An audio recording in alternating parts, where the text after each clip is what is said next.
சங்க சார்பாக சென்னை உயர்நீதிமன்றத்தில் ஒரு பொதுநல வழக்கு தொடுத்து அந்த பொதுநல வழக்கில் பல்லாவரம் ரயில்வே ஸ்டேஷன் ரோட்டில் இருக்கிற இருசாண்டி சுப்பன் செட்டி சத்திரம் குளம் ராமசாமி செட்டி குளம் 1 ஏக்கர் 96 சென்ட், பாட்டை 12 சென்ட், காரிய மண்டபம் சென்ட் எல்லாம் 23 சென்ட், கோவில் நிலை 22 சென்ட், இதெல்லாம் ஆக்கிரமிப்பு எடுக்க சொல்லி கோர்ட்டு ஆர்டர் வாங்கி 9 மாதம் ஆச்சு. வருவாய்த்துறையும் நகராட்சியும் இது வரைக்கும் மாநகராட்சியும் எந்த நடவடிக்கை எடுக்கலை.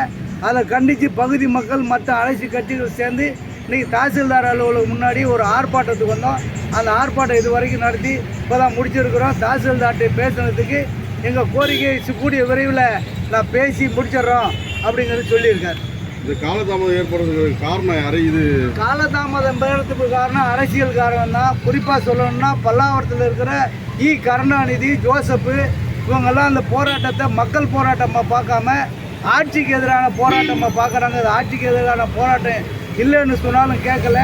திமுகவில் நிறையா தோழர்கள் வந்தாங்க. அவங்க ஒவ்வொருத்தரையும் வீட்டில் ஃபோன் பண்ணி நீ போகாத, போராட்டத்தில் கலந்துக்காதன்னு பாதி பேர் நிப்பாட்டாங்க. இது காரணமே திமுக தான். இந்த தாமதத்துக்கு காரணம்.